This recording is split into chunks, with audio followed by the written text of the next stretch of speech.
এখন বাজে সকাল 9:44 আর আমরা রয়েছি হাবড়া স্টেশনে। এই দেখো হাবড়ায় দাঁড়িয়ে আছি।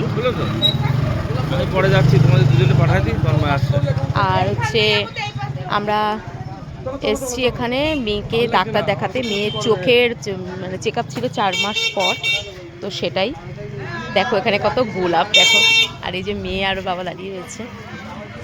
দেখো তোমাদের দেখাই কত গোলাপ। চলো স্টেশনে থাকা এই কালারগুলো দেখো অন্য, আরো লালচে কালার গোলাপ, আর কালারটা একটু অন্যরকম, একটু লালচে ভাব গোলাপগুলো। এত ভালো লাগছে, ভিডিওটা না করে পারলাম না। দেখো এখানে সবাই দাঁড়িয়ে গোলাপ কিনছে, কিন্তু আমরা যেহেতু ডাক্তারের কাছে যাব আর গোলাপ নিয়ে সাথে করে নিয়ে ডাক্তারের ওখানে যাওয়া, গোলাপটা নষ্ট হয়ে যাবে এত গরমের মধ্যে। সেই জন্য বললাম যে আসার পথে যদি নিতে পারি। তো ছেলেটা বলছিল নিয়ে নেন, আমি হয়তো থাকবো না পরে, যেহেতু তাড়াতাড়ি বিক্রি হয়ে যায় আমার গোলাপ। তো আমি বললাম যদি থাকে আর যদি আসার সময় তোমার কাছে পাই তাহলেই নেব, এইভাবে ফুল নিয়ে ঘোরা অসম্ভব।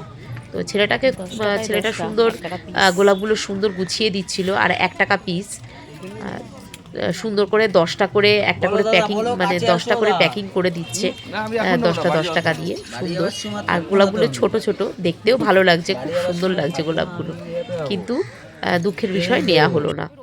তারপরে এই দেখো যারা নেবার জন্য গুছাচ্ছে তাদের জন্য এরকম গুছিয়ে দিচ্ছে।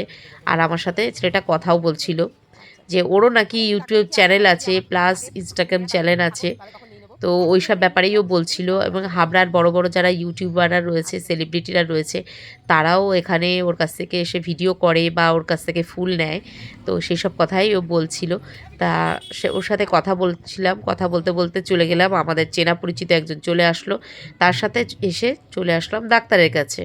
তো ডাক্তার এখানে এসে দেখো মেয়ে বসে পড়েছে একদম পা তুলে, যেহেতু অনেকটা টাইম বসতে হবে, ওই জন্য বাবা আর মেয়ে দেখো বসে আছে দুজন। আর সেই ফাঁকা আমি ভিডিও করছি।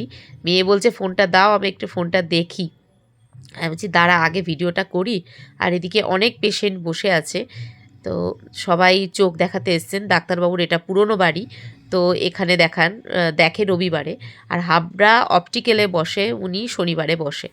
তো যেহেতু রবিবারে এসছি আমরা ওনার বাড়িতেই, পুরনো বাড়িতেই, এখানেই দেখাতে এসছি।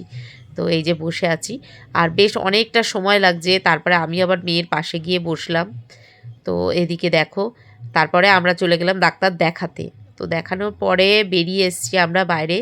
এইটা হচ্ছে সেই ডাক্তারবাবু যেখানে বসেন, সেইটা অসিত ভৌমিক ডাক্তারবাবু।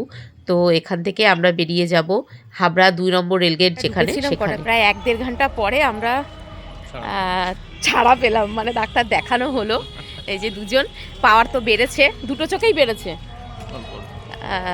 বেড়েছে, আবার চেঞ্জ করতে হবে ফ্রেম, অনেকটাই বেড়েছে। তো আমরা এবার যাচ্ছি বাড়ির পথে। আমরা বাড়ির পথে যাচ্ছি, হাবড়াতেই রয়েছি এখানে। হাবড়া এটা কত নম্বর রেলগেট গো? 2 নম্বর রেলগেটের কাছে রয়েছি আমরা। এখান থেকে কোনো গাড়ি টাড়ি নিয়ে এরপরে যাব স্টেশন। চলো, তারপরে চলে আসলাম স্টাইল বাজার। ওর বাবা বললো হাবড়া এসছি যখন চলো একটুখানি ঘুরে যাই, চৈত্র সেলের কিছু কালেকশান উঠেছে নাকি তারটা দেখার জন্য। তো এই যে উঠে গেলাম আমরা হাবড়া স্টাইল বাজারে, ঢুকে গেলাম। যেহেতু তখন ট্রেন ছিল না, সেই জন্য একটুখানি সময় কাটাতে এখানে ঢুকে গেলাম। তো এখানে টুকটাক জিনিস দেখছিলাম। তো এই দেখো কিছু জিনিস যেগুলো দরকারি প্রয়োজনীয় কিছু জিনিস টুকটাক কিনে বেরিয়ে পড়লাম আমরা। আর ট্রেনের তখনও অনেকটা লেট, তো কি করব। আর মেয়ে যেহেতু অনেক দিন মানে সবসময় আমার সাথে হাবড়ায় আসে না, ওই ডাক্তার দেখানো ছাড়া, ওই জন্য কি করলাম, বললাম যে চল তাহলে আজকে তোকে হাবড়ার কচুরি খাওয়াবো। আর হাবড়ার কচুরি ব্রিজের তলায় 1 নম্বর ব্রিজের নিচে কচুরিটা খুব ভালো খায় মেয়ে।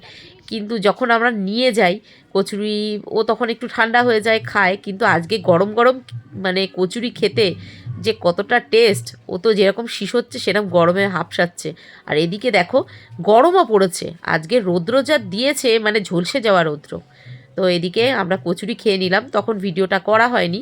কচুরি খেয়ে, আর দেখো সবাই কচুরি খাচ্ছে আমাদের মতনই, সবাই সকালে হয়তো বেরিয়েছিল।